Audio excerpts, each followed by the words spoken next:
नजर डालते हैं 3 खबर सबकी नजर में। चंपई की शपथ और हेमंत को झटका लगा है। जिस तरह से अगर बात करें झारखंड की, तो जारी सियासी संकट खत्म हो गया। राज्यपाल सीपी राधाकृष्णन ने चंपई सोरेन को झारखंड के 12वें मुख्यमंत्री के रूप में शपथ दिलाई है। चंपई के साथ साथ कांग्रेस के आलमगीर आलम और राजद के सत्यानंद भोक्ता ने मंत्री पद की शपथ ली है। वहीं ये माना जा रहा है कि चंपई सरकार में 2 डिप्टी सीएम बनाए जा सकते हैं। झारखंड में पिछले 23 सालों में 11 सीएम बदल चुके हैं। रघुवर दास इकलौते सीएम हैं जिन्होंने प्रदेश में 5 साल का अपना कार्यकाल पूरा किया।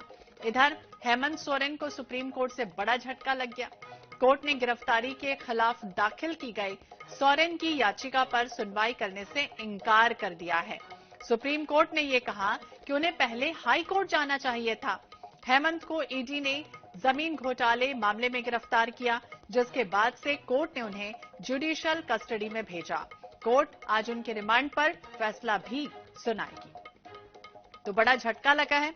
हेमंत सोरेन को जमीन घोटाले से जुड़े मनी लॉन्ड्रिंग में ईडी ने गिरफ्तार किया था और उसके बाद अब झारखंड के पूर्व सीएम हेमंत सोरेन को सुप्रीम कोर्ट से बड़ा झटका लगा।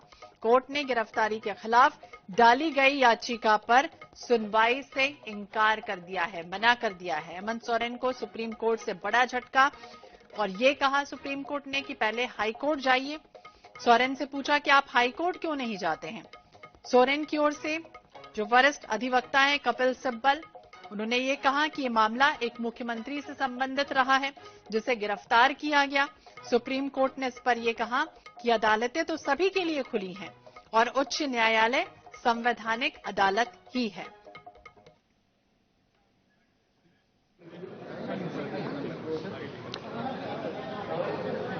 आज झारखंड प्रदेश में जो मुझे दायित्व मिला,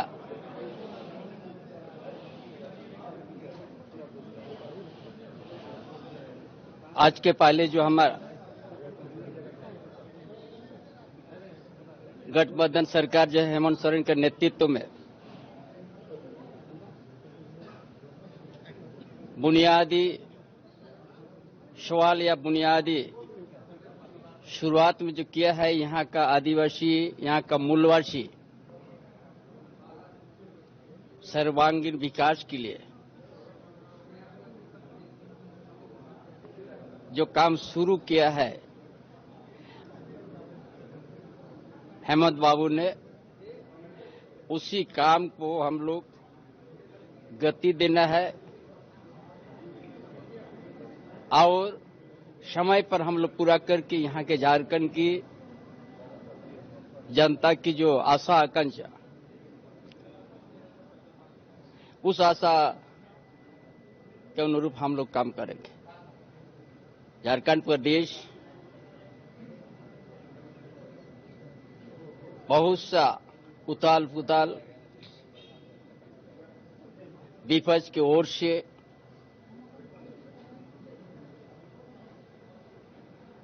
जो झूठ प्रचार आज झारखंड को अस्थिर करने का जो उन लोग का प्रयास रहा विपक्ष का, वो आज हमारा गठबंधन का शक्ति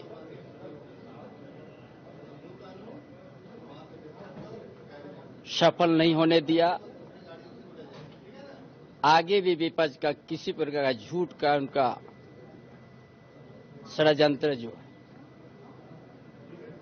हमारा गठबंधन की इतना ताकत है, झारखंड के आदिवासी मूलवासी का एक एक चीज उन लोगों का से वाकिफ हो गया। उन लोग झारखंड को क्या दिशा लेने चाहते हैं वो समझ लिया है। इसीलिए अभी जो आज के बाद से झारखंड प्रदेश के सभी वर्ग, सभी समुदाय के लिए हमारी काम जो पिछले जो हेमंत बाबू ने शुरू किया है, उसको तेजी से पूरा करेंगे। सर एक सवाल और है सर, झामुमो जल जंगल जमीन के लिए जानी जाती है, एक बहुत बड़ा आदिवासी तबका है जो जेएमएम की तरफ देख रहा है, उसको क्या कहना चाहिए? यहाँ का ये लड़ाई वर्षों से है, इसका लंबा इतिहास है। जल जंगल जमीन हमारा पूर्वजों ने भी किया है। तिलका माझी, सिद्धू कंड, चांद भैरव, फुलोजानो, बिरसा मुंडा, ताना भगत, है ना, बहुत से फोटो हो, बहुत से ऐसा शहीदों ने कभी अपना इस जमीन और जल जंगल जमीन से वो लोग अपना समझौता नहीं किया। और इसी विषय पर हम बातचीत करेंगे। मनीष राज जी हमारे साथ जुड़ गए हैं, वरिष्ठ पत्रकार हैं। मनीष जी, स्वागत है आपका NH 24/7 पर। और झारखंड में जो सियासी बवाल मचा हुआ है, एक तरफ हेमंत सोरेन लगातार समन को चुनौती दे रहे हैं, गिरफ्तारी को चुनौती दे रहे हैं, SC सीधे पहुंच गए, और अब सुप्रीम कोर्ट से भी झटका लग गया है। कह रहे हैं सुप्रीम कोर्ट की आप हाई कोर्ट क्यों नहीं जा रहे? निश्चित तौर पर श्वेता, आज मुझे याद आ गया वो दृश्य में आपका समय लूंगा थोड़ा सा। मुझे याद है कि सतगावा में एक बार, मुझे कोडरमा के सतगावा में एक बार लालू प्रसाद यादव से मुलाकात हुई थी। मैंने उनसे सवाल किया था कि क्या होगा बंदूक इनका मधु कोड़ा का क्या होगा, तो उन्होंने कहा, जवाब नहीं दिया। फिर मैंने कहा कि आप ही ने तो उनको बनाया था सीएम। उन्होंने कहा कि सीएम क्या, हमने तो PM भी बनाई है। यानी कि ये देखने वाली बात है कि 2000 के बाद जब झारखंड का उदय हुआ, झारखंड का नया रूप मिला, तब लालू प्रसाद यादव का बयान भी था, कुछ भी हो जाए मेरे लाश से पर गुजरना होगा झारखंड को अलग बनाने का। लेकिन उसके बाद से जो राजनीतिक उठक पटक हुई, इतने ही समय में बाकी राज्य कहां से कहां चले गए। आज 12वां चीफ मिनिस्टर, 23 साल के गठन के अंदर 12 चीफ मिनिस्टर बदले गए। ये अपने आप में जनता भी पूछेगी कल सवाल।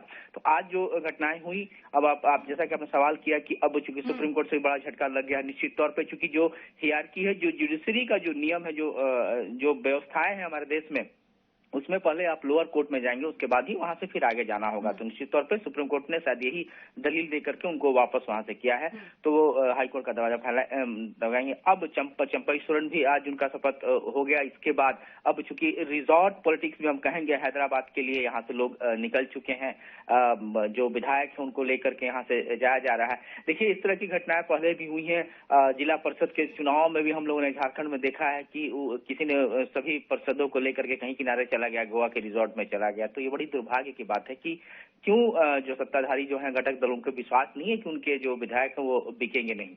जी मनीष जी, बिल्कुल आपने सही कहा कि हियरार्की तो फॉलो करनी होगी, लेकिन कपिल सिब्बल का भी कहीं ना कहीं कहना था कि हमने पहले हाईकोर्ट में याचिका लगाई थी, लेकिन उसके बाद हमने उसे विड्रॉल कर दिया, अब SC पहुंचे। लेकिन अब ED की भी अपनी दलील है। ED के पास जो जांच और साक्ष्य हैं, वो कह रहे हैं रिमांड मांगी जा रही है। क्या लग रहा है आपको ED के अधिकारियों को रिमांड मिल जाएगी?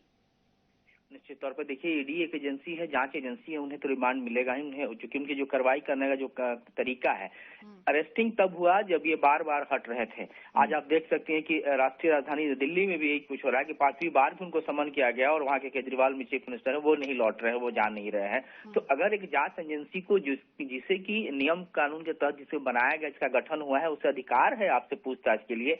अगर मैं गाड़ी चलाऊं और कोई ड्राइवर सामने में कहीं जांच होता यातायात, पुलिस को अधिकार है जानने के लिए कि आपके पास कागजात है कि नहीं, और मैं पतली गली पकड़ के निकल लूं, मैं दूर से भाग जाऊं, तो मुझे नहीं लगता कि ये ऐसा होना चाहिए। आप सही हैं, आपके पास साक्ष्य है, आपने कोई घोटाला नहीं किया है, तो फिर भागना कोई मतलब नहीं है। देखिए, अब जनता पब्लिक सब कुछ जानती है, अब इतने इंफॉर्मेशन हो गए हैं, इतनी ट्रांसपेरेंसी हो गई है, इतने लोग अब जान गए हैं, लोगों की जो नॉलेज है वो बढ़ चुकी है, इसलिए भागना कहीं से सही नहीं है। और चूंकि ईडी को इतना पावर है कि वो समन वो भेजेंगे, उनसे जांच की जाएगी, वो रिमांड मांगेंगे। अब देखना होगा कि जो कार्रवाई है आगे क्या कुछ होता है। बिल्कुल, आगे देखना होगा क्या कुछ होता है। बहुत बहुत शुक्रिया मनीष जी बातचीत करने के लिए।